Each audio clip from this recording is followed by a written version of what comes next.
So, touching Matthew 24:22, Apostle Chiwenga robbed the scriptures of their context, and actually by referring to the flight which is in Matthew 24 as death, and saying that except the days on earth be shortened, no one was going to be saved. So, just like other jackals, Apostle Chiwenga has also manipulated the scriptures. Let's hear from his words. Apostle. Pastor, can you help the church to understand why have we come to Genesis chapter 6 and Genesis chapter 5?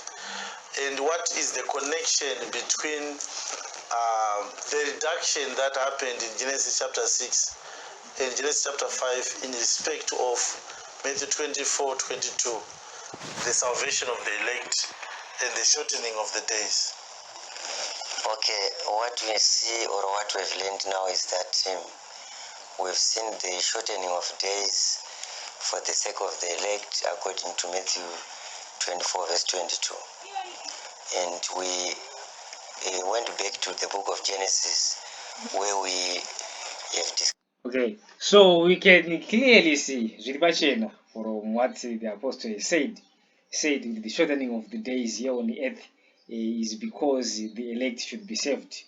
Now we want to hear from the context of the Lord, starting at Matthew 24 verse 15, and hear the words of the Lord. When ye therefore shall see the abomination of desolation spoken of by Daniel the prophet stand in the holy place, whoso readeth, let him understand. Then let them which be in Judea flee into the mountains.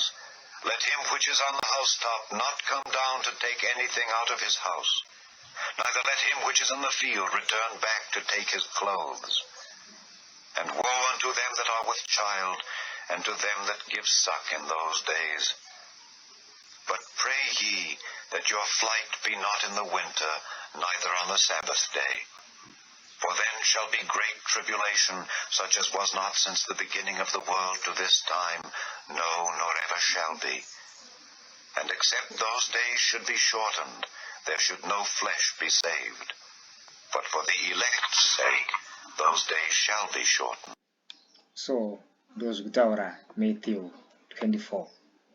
So, from the context here, yes, brethren, the Lord was saying, when you see the abomination of desolation spoken of by Daniel the prophet stand in the holy place, then let those who are in Judea flee to the mountains. Let those who are on housetop not go down to take anything that is in the house.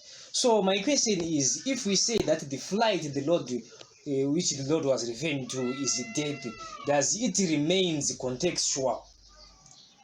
Looking at the scripture, brethren, we can see that Apostle Chiwenga vakamonyongora scripture to suit his own teaching.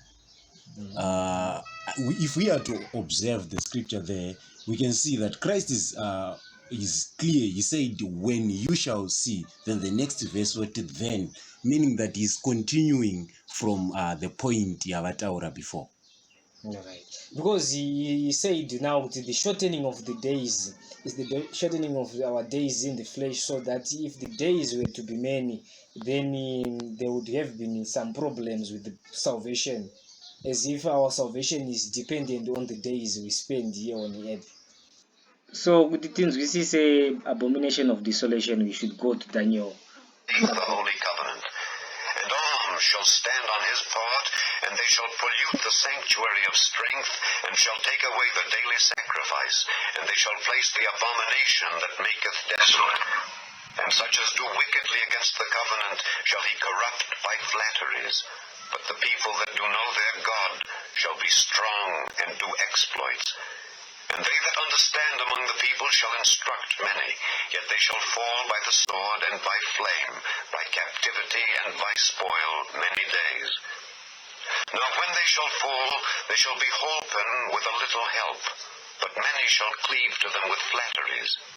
And some of them of understanding shall fall, to try them, and to purge, and to make them white, even to the time of the end, because it is yet for a time appointed.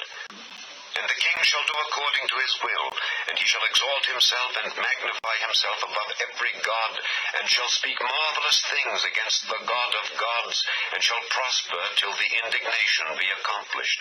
For that is determined shall be done. So from Daniel 11, from 31 to 36, we have a very interesting verse, because in Matthew they said, let he who readeth understand. So at verse 33, that's when they say, and they that understand among the people shall instruct many, yet they shall fall by the sword, and by flame, and by captivity, and by spoil many days. And by captivity, Many days. many days. So you can actually see that this is actually captivity taking place, right? Saka vanhu kana vakutotiza vanhu ndo these very people vanenge vachikeptwa, right, in the last week. So in other words, the apostle was saying we are going to be dying. It doesn't relate actually, because he said it's death. That's the whole point. He said it's death, brethren. He didn't say it's captivity, because he said the days are shortened because we should die as early as possible. And yet the scripture says, and they that have understanding among the people, they shall instruct men, and yet they shall fall by the sword, by flame, by captivity, many days. Then the Lord has now said, except those days be shortened, no flesh should be saved. Because why? Because the people, they shall fall by the sword, by flame, by captivity, and by spoil. So my question, brethren, is if people are going to fall by sword, by flame, by captivity, and by spoil, where does death come in terms of now the salvation? Actually, we will leave the question to the apostle. So he said, open. Exactly. All right, because we also need Gutikana, if it's death, then how do we explain, or which scriptures now are we going to use? Because we also have 2 Thessalonians 2 from verse 1 to 9 and Revelations 13. They are also in support of the son of perdition, the mystery of the son of perdition, that when he is revealed, he shall be the lying wonders. So we will leave the question to Apostle. Thank you very much, brethren. So leave your comment below, and let us see if it is death or is the shortening of the reign of the son of perdition that these days have been shortened.